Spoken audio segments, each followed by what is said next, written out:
Yes, that is the energy I want. How many, like, a few of you you've probably seen The Mummy, yeah? Yeah, more than once? Yeah, that's my go-to, because I'm always like, how many times? How committed are we?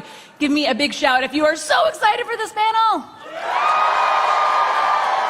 Yeah, that feels about right. So let me stop talking, and let's get the folks out here that you're here to see.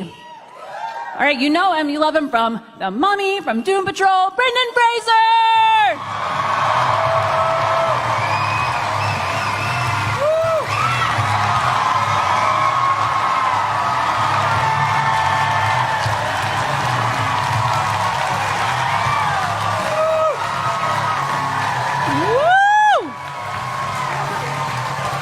Oh, that energy, I love it.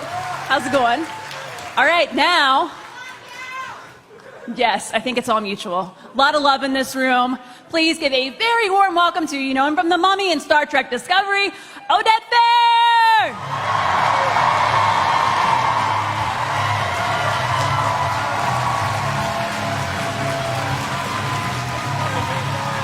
You didn't screw up the name. I know.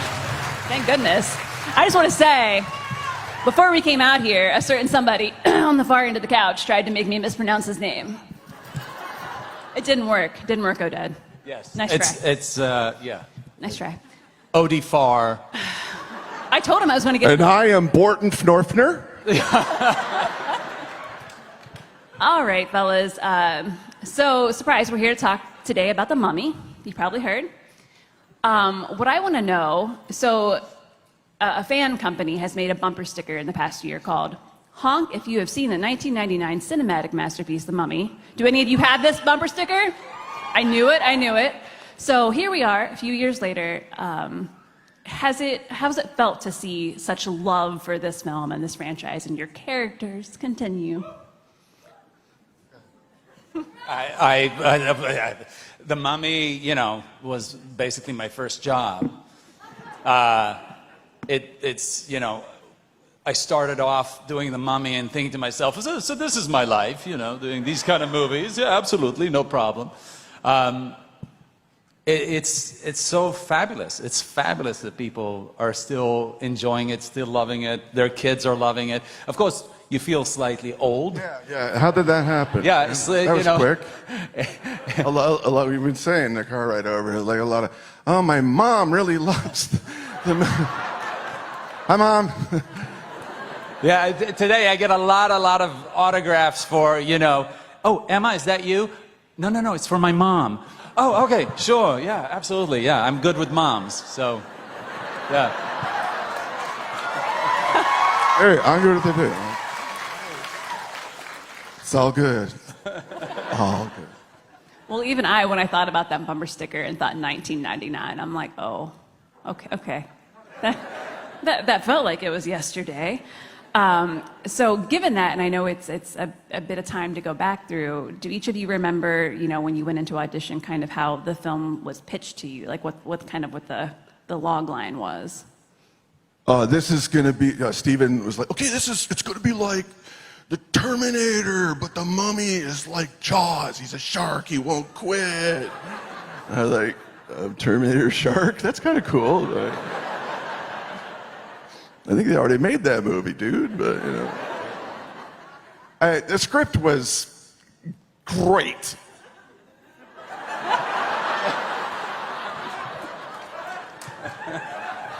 Such conviction.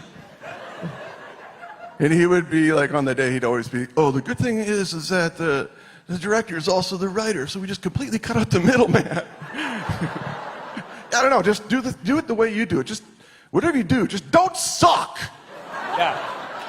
That was his thing. Oh, constantly, don't F it up. I'm a brand new actor, right? This is my first job. I'm there, I'm nervous as heck. I think I'm doing everything wrong. And every time I go, what do you think? He goes, yeah, just don't screw it up. Okay, I can do that. It's good advice. Yeah, I mean, he was so... But then he'd be like, oh, okay, ready, and action, don't suck. And the whole place would blow up and shit would fall down and, you know, and explode. And he'd be like, all right, that was awesome. I feel like if I was given the direction, don't suck, I would immediately F it up. Yeah. Yeah. Yeah. Well, you know, and it being your first film, and I feel like it was maybe like your first like super action heavy in that way film. It is a very, I mean, it's romance too, of course. We love that, but action, adventure. Do you remember kind of your stunt training for the film? Sure, there was fighting, but my stuntman was awesome. So I came out looking really good. There was, you know, the gunplay and all that, and what else? Horses. Remember, there's a lot. We got on. No, it was camels at first, but the camels are really boring. So we got on horses after a while just to break it up, because camels are dumb. Nobody trusted me to ride a horse.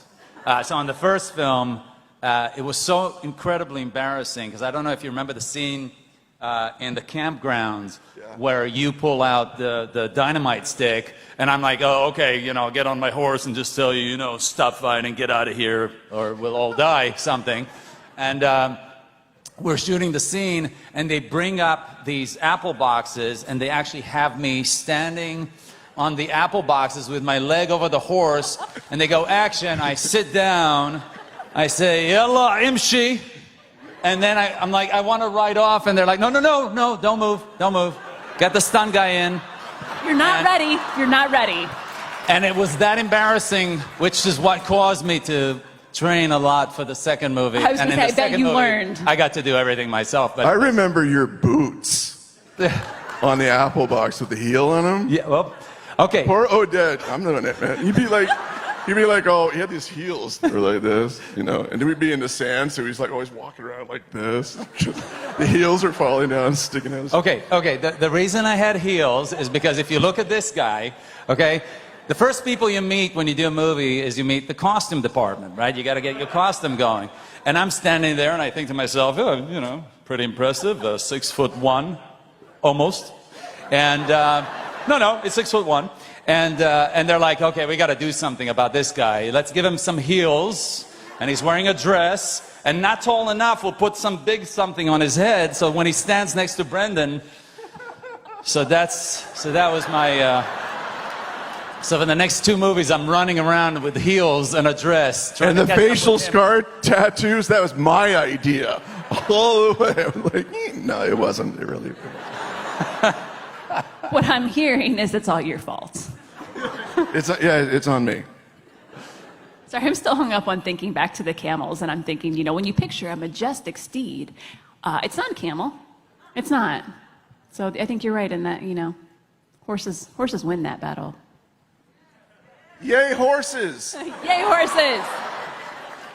Okay, so I know we're here to talk about the mummy, and that's why you're all here, and we're here because you're here. So there, as Atomic Blonde pointed out, Q&A microphones on either aisle. You'll see staff members with their hands up. You can go ahead and line up. I'm going to ask a couple more questions, but then it's all you.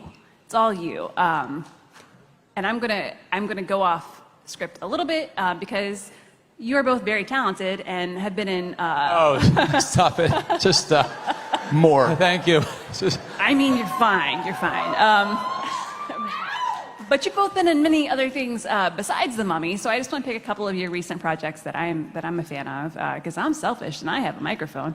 And talk about Oded. I want to talk about Star Trek Discovery because that's what I thought. That's what I thought. You know, first of all, it's Star Trek, so being a part of that franchise got to be pretty cool. And I want to hear about your experience in joining that, I mean, such a beloved universal franchise. Well, it was amazing to be cast in it. And I'm on the phone to my wife on the first day when I walk on set. And I'm on the phone to her and I'm going, sweetheart, oh my God, I'm standing in front of the bridge. It's amazing. It's so exciting.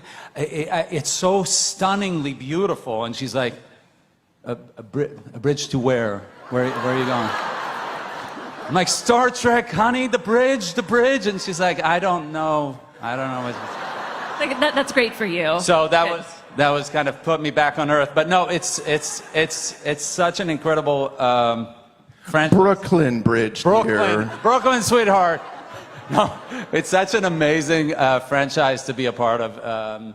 And the wonderful thing is the show is the star. So we're all just happy to be there, all just enjoying just every moment. It's like every time we're looking at the structures they build, the sets, it's fabulous. And it's a lot of fun, and I feel very blessed to be a part of it. That's awesome. If you're not watching Star Trek Discovery, what are you doing? Watch it. It's so good. Similarly, if you're not watching Doom Patrol, who watches Doom Patrol? Okay. I thought a few of you might. Brendan, Cliff is me. Not as much trauma, but definitely I have an angry side. He's such a tremendously layered character because there is so much more beneath the cursing. There's a lot of that. How has it been? Speaking of another, you're joining the DC Comics universe. Doom Patrol is pretty beloved. What's it been like exploring that role? Cliff Steele was, for those who know, he was a race car driver. His car went bang, and his brain got put into a big tin can man, and then he woke up under the power of Niles Calder, his quasi-boss, doctor, later enemy. Just watch the show, you'll see. And he wasn't such a great guy back in the day. And his journey is to redeem himself. And I loved Cliff because he wants to become a better person. And he was always written to be, he's a better human being as a robot than he ever was as a human being, driving around in one. You know what I mean? And that voyage is something that's similar with all the characters that they all take. They don't fight bad guys. They fight their inner demons, and they take care of each other. They squabble. It's its own show. We're in season 4 now. Stay tuned. And so check it out. Oh, I'm going to tease one thing about it. In season 4, I think it's episode 9, full-blown musical. This guy. Singing. La la la la. Singing. Yeah. Can a little bit? No. No, I just can't. can't? Dude, what are you doing to me? I got bosses. I'll give you a beat. Oded Fehr came one day. He said, "Brendan, why do I punch like a girl?" Yeah. Oh. Okay. He brought it up.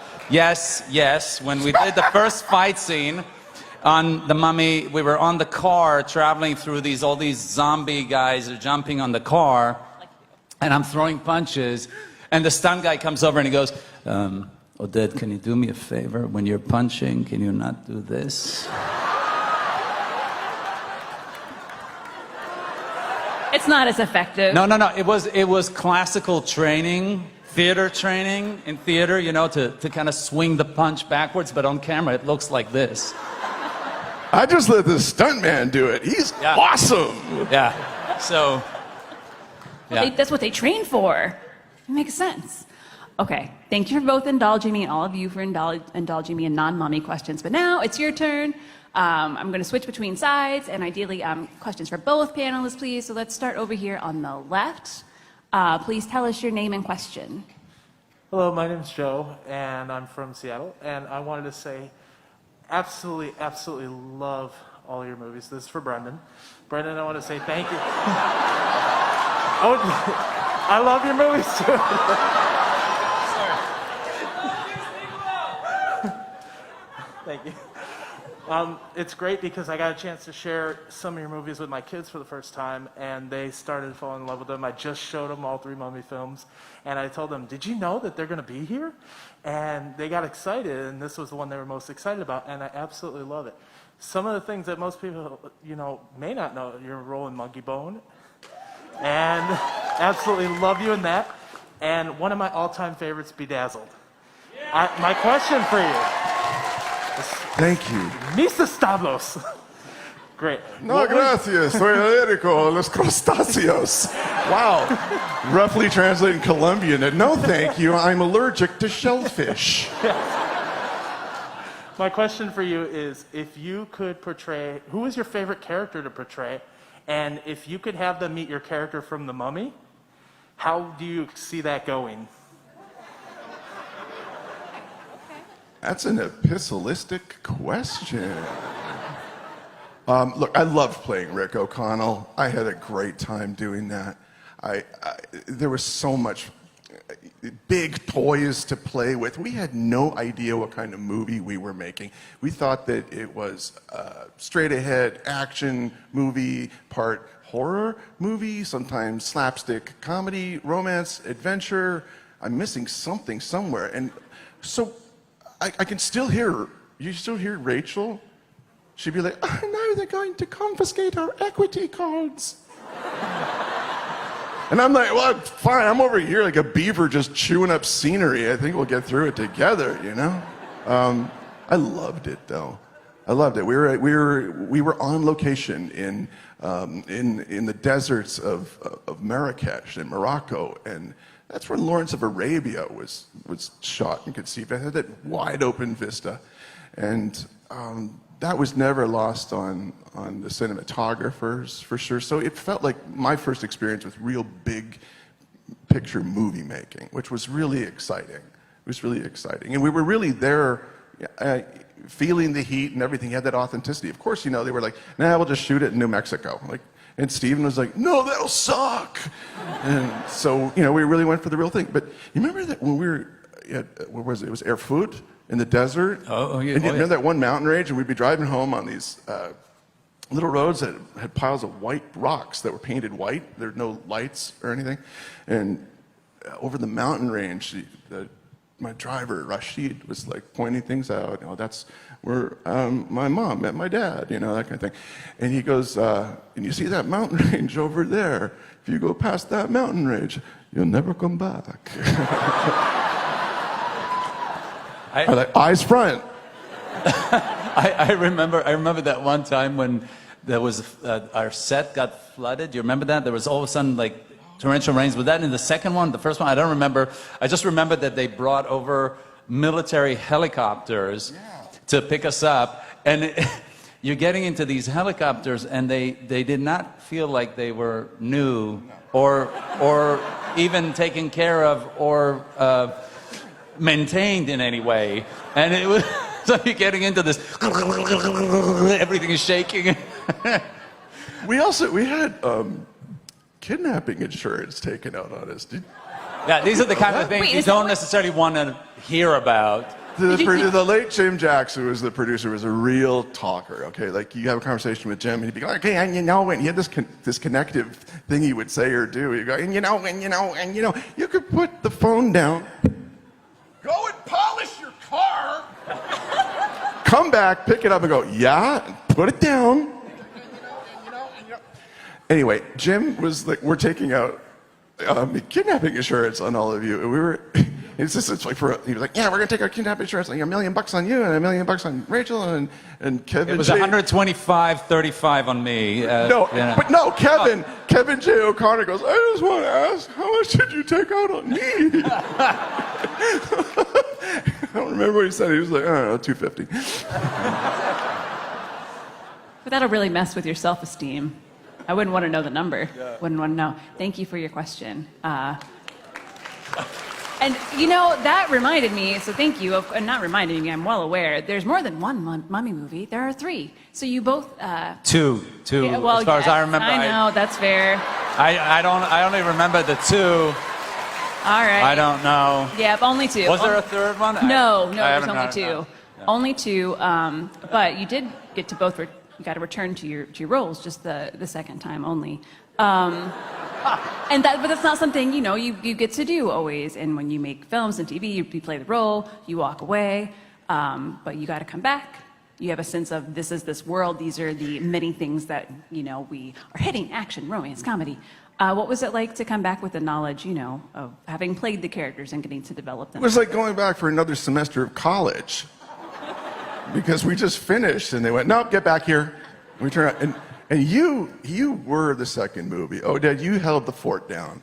And I want to say thank you, everyone. He did. He stayed behind. we all buggered off back to London with our air conditioning, and he was stuck out there with the horses instead of the. You did. I love you, man. That was hard. Thank you, man. That was not easy. It was very funny because I didn't really know the schedule as far as everybody else is concerned or whatever. I just knew I'm going to Morocco for quite a while, and we're there, and they're shooting, and I get to like, hey, how you guys doing? Good to see you. And they're like, all right, have a good time. And they all buggered off, and I'm there by myself with the stunt guys. But it was really fabulous. It was really fabulous. I loved it. You were all alone. Just me and my horse. Just you and your horses. Who was extra short. But that you were probably very And your exciting. bird. My bird. And your bird. And my bird. He was the only one who knew how to work the bird. Well, the bird. Trainer didn't know how to work the bird. Oded knew how to work the bird. The bird was from England. So the bird was like, I'm sorry, what is this desert? It's very hot here. What am I supposed to be doing? How do I fly in this heat? It's too hot. I'm just going to sit in the shade. Yeah, but the first one was like just flew away, And then they got like the spare bird, and you were the only one it trusted. And they're like, get Oded, because then it will fly to him, and we can all go get back to the hotel.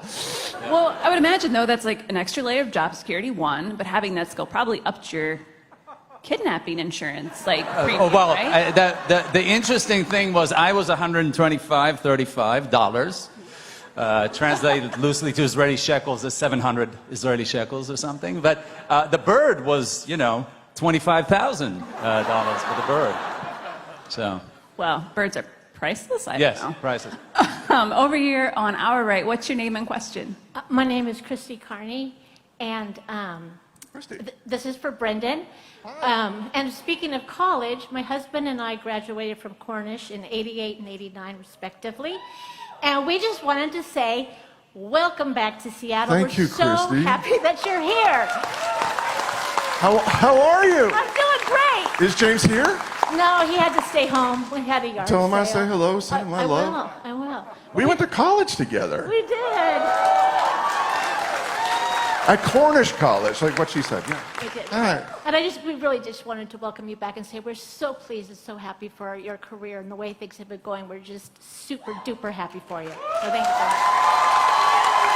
Thank you. Thank you. I know, I've done this before. That was very nice. Over here on our left, what's your name and question? Hi, so my name is Conrad and I'm from Seattle and very honored to meet you at the panel. And thanks for the fist bump, Brendan. That was super epic when I was like eating lunch, so thank you so much. Thanks. And then also, anybody follow me on Instagram because I have interviewed 69 famous people, just wanted to advertise that. But anyways, on The to shameless plug. Good for you. Thanks. Anyways, on to the question. I don't know if anybody's ever asked you this question, but what is something you've always wanted to do on your bucket list?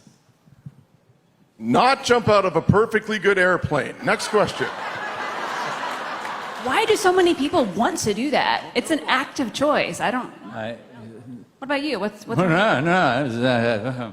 I had to on Resident Evil, I had to supposedly jump out of a helicopter, which I didn't do. The stunt guy did, but I was dropped from this crane with a wire strapped to my back and just dropped over a parking lot. And it's still, till today, I get sweaty hands when I think about it. I don't, no. So being an actor is very glamorous, is what you're saying, all the time. Very. Because there's always a costume guy to change your pants. The more you know, the more you know. Thank I you so much. apologize to Resident Evil costume department. Thank you so much for your question. Hi, over here on the right. What's your name and He's question? not wrong. It's always nice to have someone to change your pants. Yes. My name is Terry. I'm from Mount Lake Terrace, which is a suburb of Seattle. This is for both of you, or one of you, depending on how this one goes. What is your funniest memory, whether it be a practical joke, something went wrong, at either of yours expense if it's a practical joke? What do you remember as being the funniest thing that ever happened on the set? Let's think about Arnold. Like, just think Arnold. Yeah, no, Arnold was very, very funny. I just working with this guy as my first job, and again, I grew up feeling like I'm relatively good-sized and you know, slightly fit, and then I stand next to this guy in my high heels and dress, and the director goes, "Okay, so you have to stop him and tell him, you know, live today, fight tomorrow," right? And I'm like grabbing his shoulder, and I'm like, "This is cement." It's like I try to do this. I think you can even see the pictures we signed. You can just see me behind his shoulder going, "Fight today, you know, live today, fight tomorrow," you know. It's just, this guy is so powerful. And the funny thing is, we're taking pictures, and he's still the same thing. But Arnold Vosloo, we were in Air Food. We're in the middle of the desert. It's just nothingness, and just this hotel. He decides, that's it, man. I'm done. I want a bonfire. I'm done. So he goes, and I don't. My South African. South African accent is not a very good accent, but he just disappears into the desert, right? And we were all like, "This guy's insane." He had like 3 or 4 days off, I think, in a row. Yeah. Is he insured for the kidnapping? Because he's insane. So anyway, it's nighttime. We're all around the outside there, and he's kind of out of the darkness. He's coming in with one log. He found a tree, and he's like, "That's it. We do bonfire now." I mean, if you want something done right, you got to go get your own tree. Really? I heard he went and he bargained with some kid for a donkey cart full of like a cord of wood, and then escorted the kid back to the fire pit that he dug, put stones around it, stacked the wood, stayed overnight guarding it, or someone would rip it all off, and killed scorpions with his bare hands. Oh yeah, no, he used to do the Seriously? scorpions. But man, that was a hell of a good fire, wasn't it? It was fabulous. He was so funny. It's like the first time I met him, I think, was in Marrakesh, in the hotel in Marrakesh, and he's like, "Nah, screw that, man. I'm sleeping close to the pool, man. I'm not up in the building. No, I want to be close to the ground." It was such a great character. That's how I want to stay in every hotel room from now on, like by the pool, always. Remember that was a weird hotel, wasn't it? It was like this tourist hotel. You remember the Czechoslovakian stunt guys that would stack up all the furniture in the lobby of the hotel because they were bored? And it's a dry nation, so they pooled their per diem together, and they bought one last bottle of whiskey and like guzzled it, and then videotaped each other making up stunts, like and diving into this stack of like coffee tables and glass and like all this shit, and they just go crash, and they fall down, they pop up, and they're all bleeding and pointing and laughing at each other. It's the best thing in the world, and we're just like, "Oh, you guys are sick in the head, man." Everybody's got to have a hobby. That one just seems like it comes with a lot of Or was it just me that night? Oh no! I had that when I stayed in the desert with the stunt guys. I stayed with them in the same hotel, and we were working together every day. And then at nighttime, they decided they wanted to do like some sparring, and they started sparring with each other. And I'm like, "I want to spar," and they're like, "I don't know." I'm like, "No, come on, I'll spar." And the guy just stood there, and I punched him and went, my wrist. And I was done. It's very strange, you know, when you get used to just swinging your arm and people are falling over. When they don't fall over, it takes getting used to. Thank you so much for your question. Before we end this, you have to stand next to each other so we can see this size difference.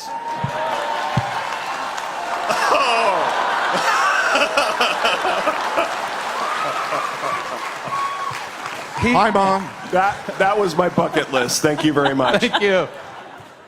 I had to step out, so I didn't bring the height curve down. Where did you go? Yeah, what happened there? We stood up, you just moved. Like, bye. I don't want to be in your pictures. It's all you. It's all you. Hi, over here on the left. What's your name and your question? I am Cinderella. I'm from Germany, but living in America. And so I'm sorry you think the camel been dumb. I volunteer for several years camels, and they're very smart. I must say it, when you do anything wrong, they will never forget. So basically, I'm in a lot of shit. So, hey, but it's okay. The shit is really good for the grass.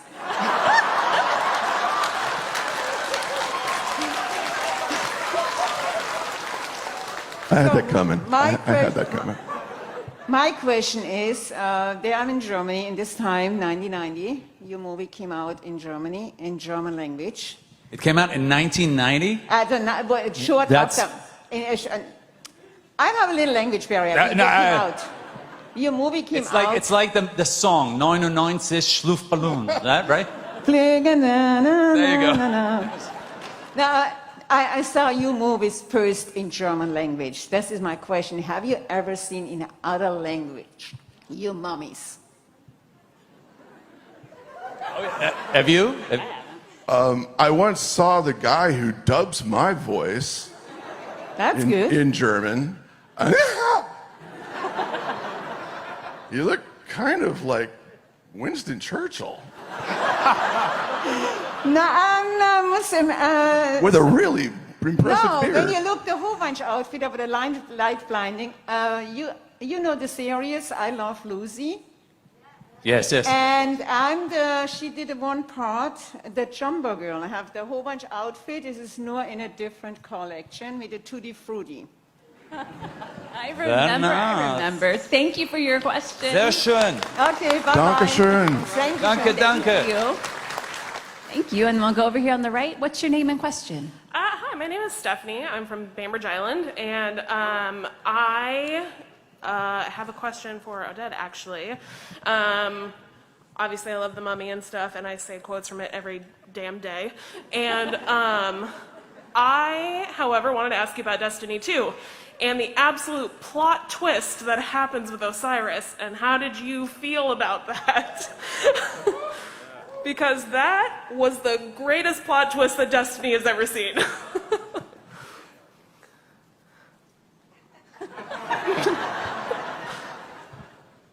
Well, I love Destiny. I don't actually play the game.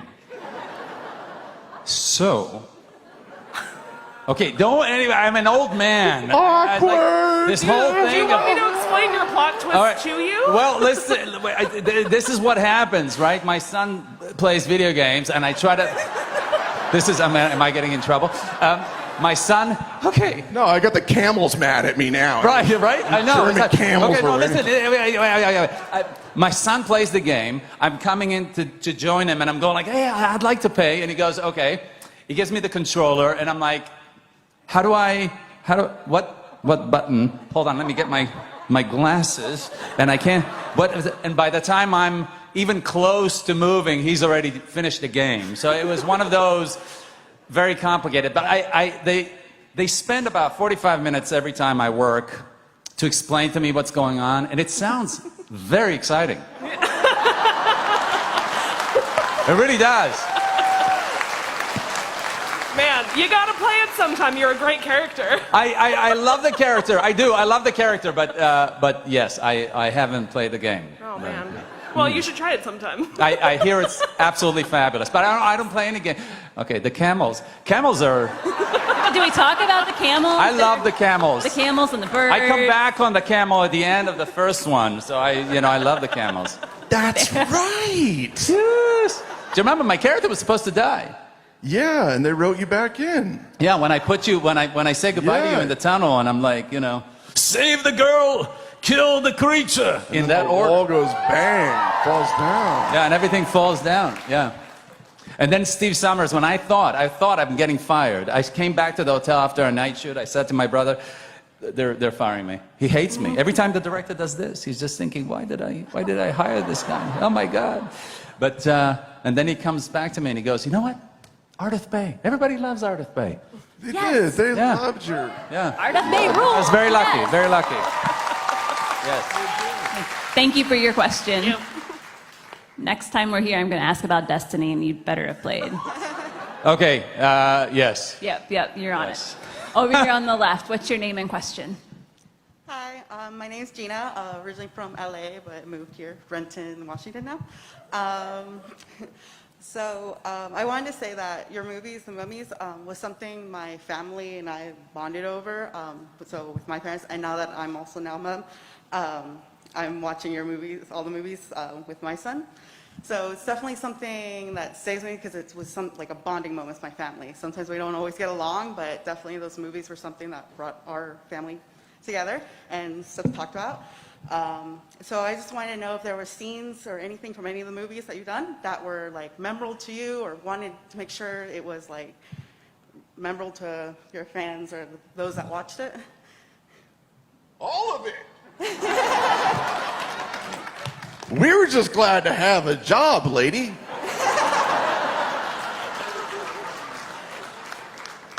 He's being very humble. He's being very humble. Thank you. Thank you. I'm going to be selfish again because I have the microphone. I'm sorry, but you'll appreciate it. We've talked about the mummy. We've talked about camels and stunts and fighting, but romance. It's such a lovely romantic movie. It's such relationships. Like, that's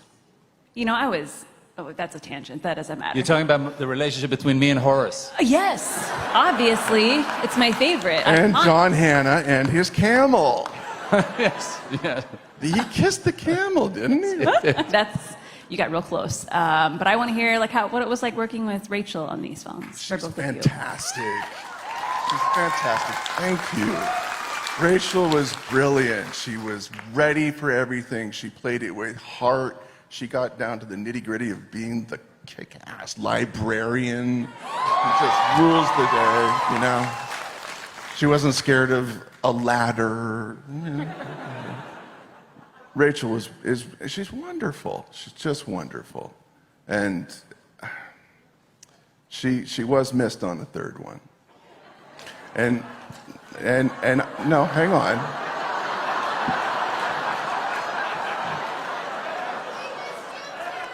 There's an elephant in the room. Maria's great too. But she wasn't Rachel, and you know what I mean. Yes. So anyway, camels. who saw the fourth one? Too soon? Too soon. Too soon. Too soon. Let's go here on the right. Please tell us your name and your question. Hi, my name is Lauren, and I was born and raised in Anchorage, Alaska. My question is, could you go a little bit more in depth about what filming in the Moroccan desert was like, and any particular challenges that you remember? The more hilarious, the better. Oh, be funny, like right now? Like now? Okay. Got a banana. We got wiped out by a sandstorm. That was exciting in real world. Remember that? That would happen. No, yeah, absolutely. The scorpions, you show up on set and there's a whole bunch of scorpion wranglers. Oh, yeah. Like, these will kill you, but don't worry. We have the wranglers that will catch the scorpions, and it's just a bunch of guys walking with a stick. Yeah, they had like a piece of rebar up in the rocks. And on the call sheet, they gave there was the snake guide. Yes. There was like this one snake that had a little doodad yellow thing on his head, and they're like, if you see this, at best, we don't have to amputate your leg before we fly you out of here. Just run away from it if you can. Of course, I had to go shake a leg when the airplane scene was going down, and the road was really bad, and the honey wagon, the toilet wagon, got a broken axle. Anyway, we're all sneaking off to go talk to a rock. And so I'm out there doing my business, and I look down, what is it? It's that snake. It's that snake, right there. What do you think I'm holding? Well, there's a snake, right there. I ran. Yeah, good times. That was hilarious. I think it fulfilled your request, though, perfectly. Yes, thank you. Thank you so much. Thank you. I love that there was a scorpion wrangler. When you said that first, I'm like, did I hear that correctly? And I did. What a fun job title to have. I don't know. It's just guys stabbing rocks all day long. Yeah, and then they catch stuff and they come over and they go, like, oh, look at this. Yeah. Look at this. This is great. Look at this. They put it in a water All bottle. over the place. Like, No, but like you keep that. I'm good. I'm good. Over here on the left, what's your name and question, please? Hello, I'm Nathan from Idaho Falls, and I gotta say, the first couple times I saw The Mummy, it scared the hell out of me, but it became one of my all-time favorite movies, and like I first saw it when I was 5 years old. And anyways, this question's for both of you. So, you know, you had to juggle a lot of comedic timing and, you know, just action work and dramatic chops and everything, and some romantic chemistry. So how were you able to bring all those together for your performances? the power of dumb luck.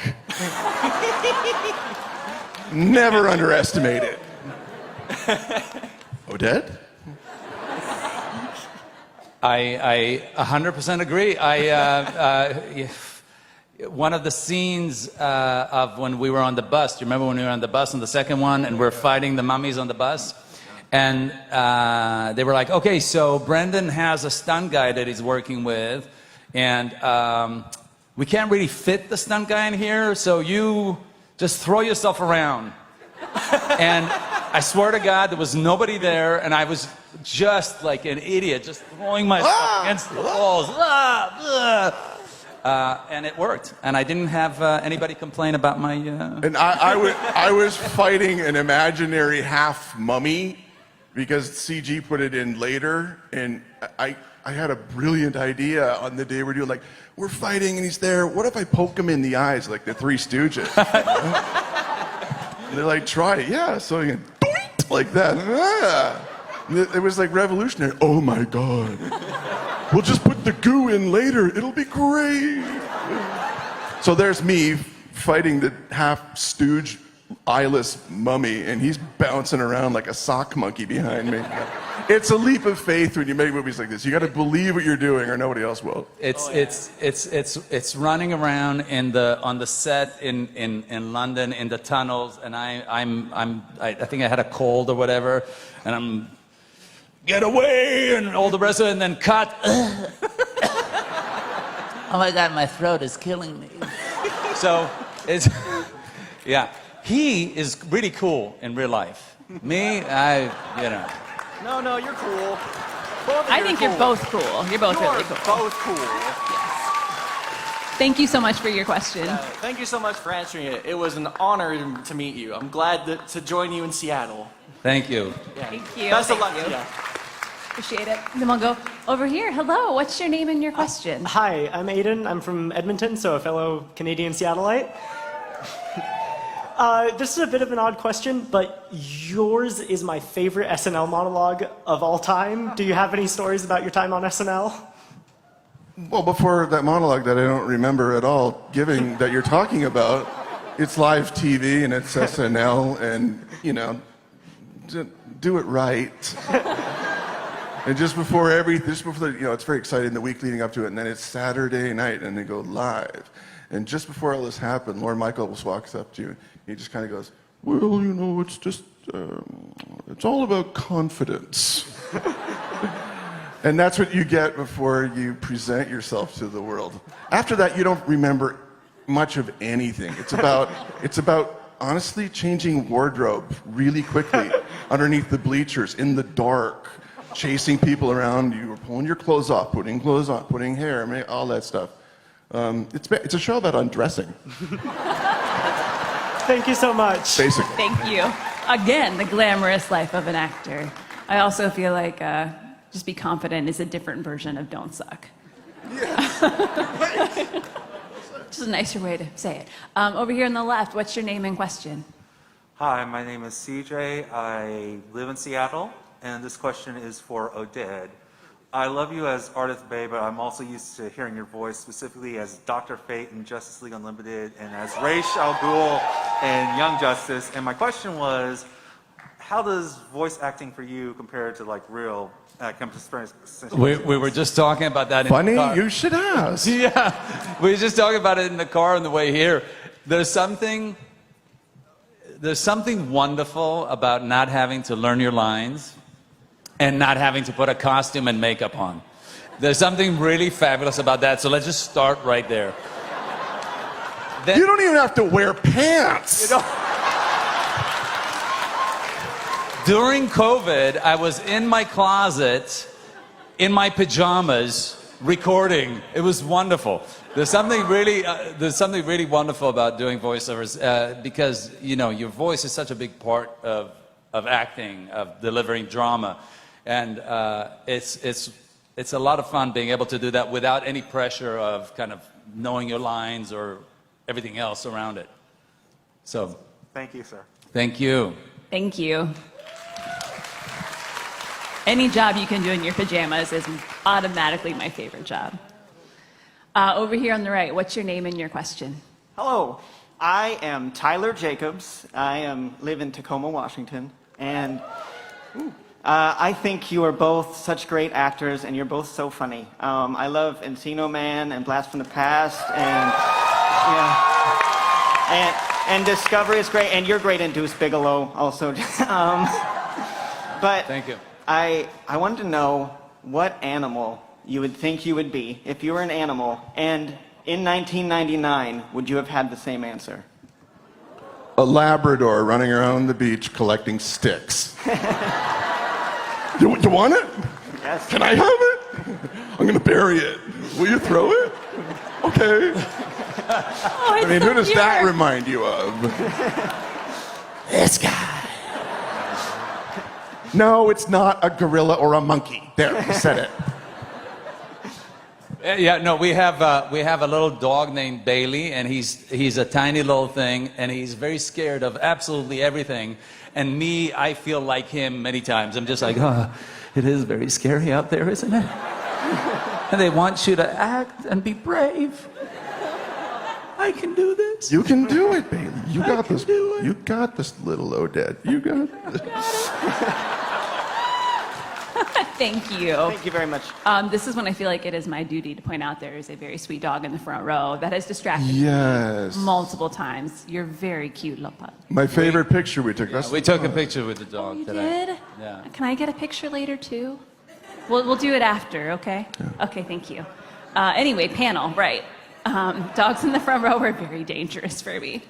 Hi over here, what's your name and your question? Oh, hey, my name is Roman and I'm from...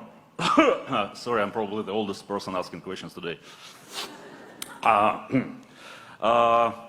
Seeing you both on the stage, it's not like just like the Mummy reunion, right? So it's like Mummy and the Resident Evil and Inkheart and Resident Evil. Sorry, I need to learn more, like your filmography. I will search on IMDb. Sure. Go with the question. Yes, question. Wow. Okay, so do you have any role that kind of change you as a person, like something that like you lived, like you felt, and you become a different person, like better, worse? I don't know. And it's a question for both of you. So do you have these kind of roles? Rock, paper, scissors. No, you go ahead. You go ahead. All of them. You learn something from each part, I think. I mean, it's just acting, all right? It's make-believe. We all kind of know that, but it's sort of a contest of who can make believe in a way that everybody else believes the make-believe. Each part's going to change you a little bit. You take something from it, a place you went. I mean, we're all here because we saw this movie that we ran around the desert making 20 whatever years ago. And it changed the trajectory of our lives. And I think you should get something from all of them. You know, at least I do. I really want to hear. Yeah, thank you. Thank you. I love you guys. Thank you. Thank you. Real quick, I'm curious, who here has been on the Mummy theme park ride at Universal Parks? Three of you. Have either of you been on the ride? Yes. Yes. Yes. Yes. It's a ride I really enjoy, Wait, but I can ride it one time. What's that? I can ride it one time because it's very intense. It's incredibly intense, and like running in the tunnels, you know, when it turns around, and then it backs up, and then it flies off. You hear me go, that's my... No, I'm just joking. It's being repaired right now. It's going to come back out. They had to put new tech in it, I'm told. Yeah, I think it's reopening soon. Tech from the third movie, apparently. What third movie? There's no third movie. No hard anyway. Over here, hi, what's your name and question? Test, test. Hi, Brent. Hello, Oded. I'm Max from Seattle, born and raised. I have a comment for one of you and a question for both of you. Brent, I was sorry to hear about the Batgirl film. Yeah. We all are. Yeah.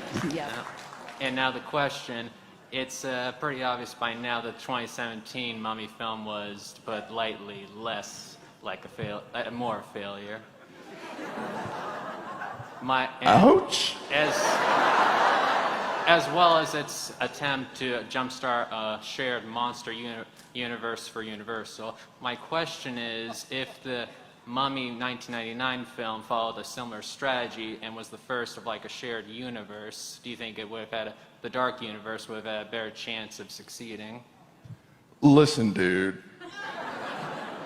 We know how hard The Mummy is to make. I tried to do it 3 times. That was its own picture. It's kind of not my department. Yeah. Yeah, there's so many things that go into making a film. You have no idea. We had no idea when we shot the first Mummy that it's going to be what it ended up being. We had no idea, and he's not kidding. I mean, Rachel was absolutely incredible, but I heard Rachel going, "Oh, this is the end of my career." You know? It's like she gave it all. She was incredible and wonderful, but nobody had any idea. And I was just happy to be there. You know, it's like, for me, it was my first job. I was like, oh my God. But nobody knew what it would be like. Thank you. Thank you also for Star Trek Discovery and Doom Patrol, and thank you for your time. Thanks, Max. Thank you for the question. Hi, over here, what's your name and your question? Hi, my name is Kim. Oh my God, I'm so loud. Hi, my name is Kim. I'm from Olympia. My kind of statement question is, are you guys terrified of bugs? Because the Mummy, I am forever terrified of bugs. I'm okay. I'm fine. I'm fine. Sorry, just you that was scarred. I'll tell you one terrifying story. My wife and I were in Hawaii in one of those very kind of natural surroundings, whatever, and then it was evening time and we were just attacked by these huge flying cockroaches, humongous. And some of them accidentally died. Anyway, we made our way back to our sanctuary, to our rooms, and for safety. Rooms, I'm saying, because separate rooms. My wife and I, no, I'm kidding. But the scary thing was we woke up the next day and they were all gone. Like the dead ones, gone. Nothing left of them. Meaning critter crawlers just came in at night and just... Circle of life. Just think about that and enjoy it. I think that probably helped your bug phobia, so it was a good story. Yeah, I think I'm further traumatized by you guys. Thanks. Thank you so much. Hi, over here, what's your name and what's your question, please? Hi, my name is Elia, and I just want to say that my friend over there provided the scarf for the pupper in the photo this morning, so that was awesome to be a part of, because it was amazing. Well, I was going to ask you about Blast from the Past, because I adore that movie. Thank you. It was amazing. I'm going to stick with the theme of the day. As a large animal equine massage therapist, I'm going to ask both of you, horse-related question. Brandon, what was your favorite experience of working with horses on set of movies, and why was it Freckles? And Oded, did you keep up with your horsemanship? I'll go first. You mean my horse was, you said Freckles. Or Speckles? His name was Pecas. Oh, Pecas. But it translates, yes? Pecas, not which translates to spots or freckles. Yeah. I've learned in Latin culture, when you name animals, you don't call them Fred. You know, you call them, Cosmo, or, you give them a name, and so, or you name them what they are, like tan spots, something like that. So my horse was amazing. I took him home. I FedExed him back to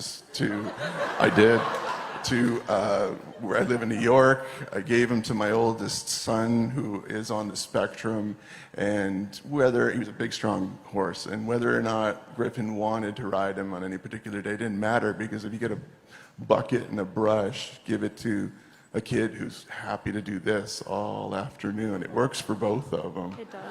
You know, so, and he needed a job. The horse, that is. Thank you. Thanks. Thank you so much. Thank you. We're running low on time, so I want to get through as many questions as we can. So over here on the left, your name and question, please. You mind if I take my mask off? Go right ahead. Okay, thank you. My name's Colton.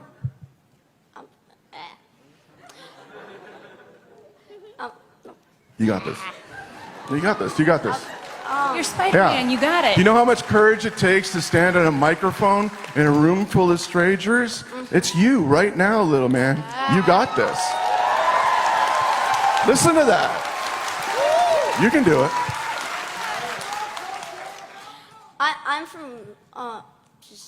I'm from Bremerton, pretty much. And I was wondering, in the second movie with the bugs and the scorpions and stuff, where she fell in, were there any real bugs in those? Because if there was, I'm terrified. That's a very reasonable reaction.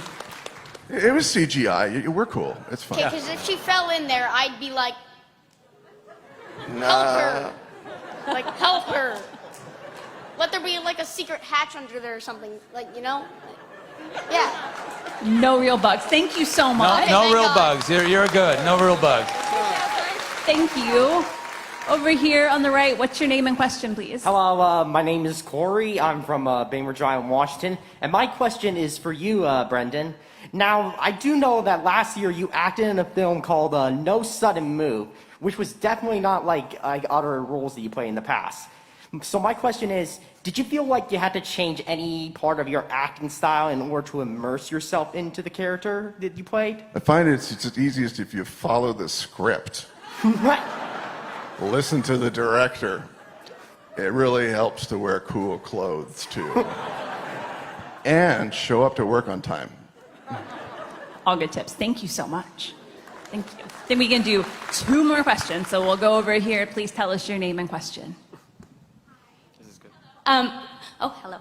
My name is Shannon. I'm from the Seattle area, and I also went to Cornish. Yeah! I actually studied with Carrie Skalski, and I think that y'all studied together as well. He liked to talk about it a lot, so he was very happy. My question is, do you have any favorite Cornish memories, or for both of you, just college memories in general? I'm from Seattle, by the way. It's good to be back. Just so we're all on the same page. I went to Cornish College, graduated in 1990 when we were up on the hill. It was a singular defining experience in my life. I met so many like-minded individuals who support the arts and who thrive together. And that's what this town is really about. So I'm so happy to be back. It really set me up to feel like when you're acting, it's not just about 2 people bitching at each other. You know, it's about something more than that, really. It's about being invested in the work that you do. And I got that work ethic while I was there. Oh, yeah. I didn't go to college in the States. I went to a very classical drama school in England. So my son is now going to college, and my daughter and so on. We're always talking about college, and I have the best excuse. I didn't go to college here. I don't know anything. I don't know how to. I don't know. Thank you for your question. Thank you. Thank you. All right, over here on the right, and this will be our last question. Hello, my name is George. Sorry. I'm here from Seattle. Ironically, I was the last one to get an autograph from you today, Brendan, so that was an awesome experience. I want everyone in the room. How are you? Yeah, I want everyone in the room to know that he took time out of his personal schedule to sign an autograph for a service member of the military that was in tears over not being able to get a ticket, and I really appreciate you doing that. It's very humbling. And awesome to see you do that.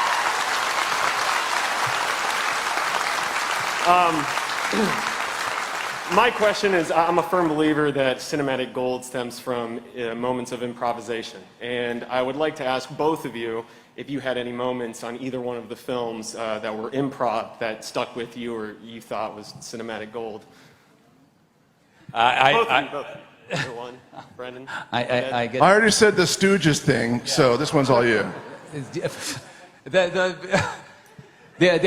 On the scene in the bus at the end of the fight, Steve Summers, the director, goes, "Okay, so let's end with a funny line."